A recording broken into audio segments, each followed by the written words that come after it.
Well, hello and welcome back to another exciting edition of Coffee with Stephen. So, a lot of big news just happened today. The one that's probably on most people's mind is the case of Boland v. Bonta. This is an injunction that's been handed down on the California roster. Now, it's not the purpose of this week's blog. We literally just got this information a few minutes ago. So I'm in the process actually right now of digesting the injunction. I will be giving a more inclusive report on this as I kind of read through this. So this video blog is attached to the blog that comes out on Wednesday of this week, which is on something completely different. It's called Dr. Wolf. Now, some of you may be familiar with a woman by the name of Dr. Naomi Wolf. Now, Dr. Wolf is an interesting individual. She is probably best described as a feminist liberal, at least to the large extent. And I use large extent sort of as a generalized, encompassing term. It's difficult to categorize her in some respects, but she definitely is left of center. There's no question about that from a political ideology standpoint. She is somewhat, well, some would say she is somewhat vested in conspiracy theories, although, after the events that have happened over the next couple of years, I think those that had been in, sort of oriented towards the conspiratorial theory nature have sort of proven to be correct in a lot of respects.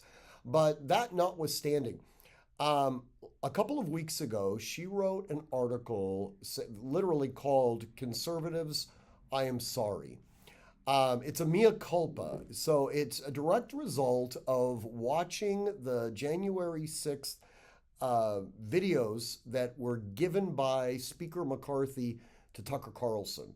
Now, if you've been living under a rock and you're not familiar with this, you might remember that the Democrats, along with a couple of collectivist Republicans, had January 6th committee meetings where they essentially looked at all of the events that had taken place on January 6th and started to string together a narrative to show what a horrific event this was, that there was obviously some form of Trump sponsorship about the entire thing, and that it was an assault on the very fabric of the democratic institutions in the United States.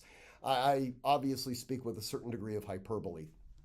Well, they took a lot of the video footage that was available from security cameras and people's personal cell phones and things like that, and they took only the videos that helped to purport the narrative that they were trying to promulgate. Now, anybody watching the January 6th committee meetings would sort of assume that this was the truth, that this was what was available, that there was no sort of exculpatory evidence that could be pointed out. There was no alternative viewpoint. Well, Speaker McCarthy took all of the videos, all of them in their totality, and interestingly, he gave them to Tucker Carlson of Fox News. This irked a lot of people because Tucker Carlson has been somewhat adamant about the fact that the January 6th insurrection was nothing more than misdemeanor trespass, that it was not the assault on the temple of democracy that the collectivists have essentially made it out to be. Well, Tucker Carlson began playing those videos, and they are instructive, to say the very least.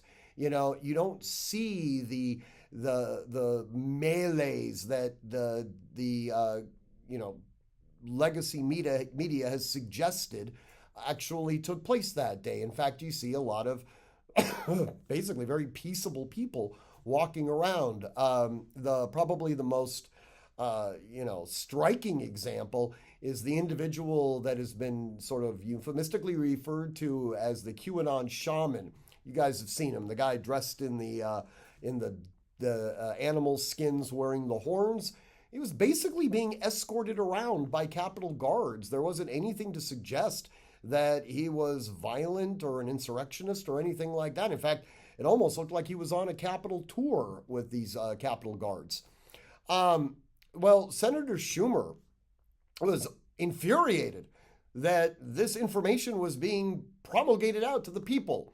How dare Tucker Carlson show these videos? That he needs to be censored. And he actually had the gall to say this on the Senate floor, right, without any feelings of being self-conscious about it at all. Well, Dr. Naomi Wolf wrote an article in which she essentially apologized to conservatives for the presumption that she had had up to this point that effectively the entire party line of the Democratic Party was the truth. She was now confronted with information that went directly against the narrative that she had essentially embraced. Most people would be extraordinarily hesitant to go through this level of admission. The vast majority of people would never admit this in public.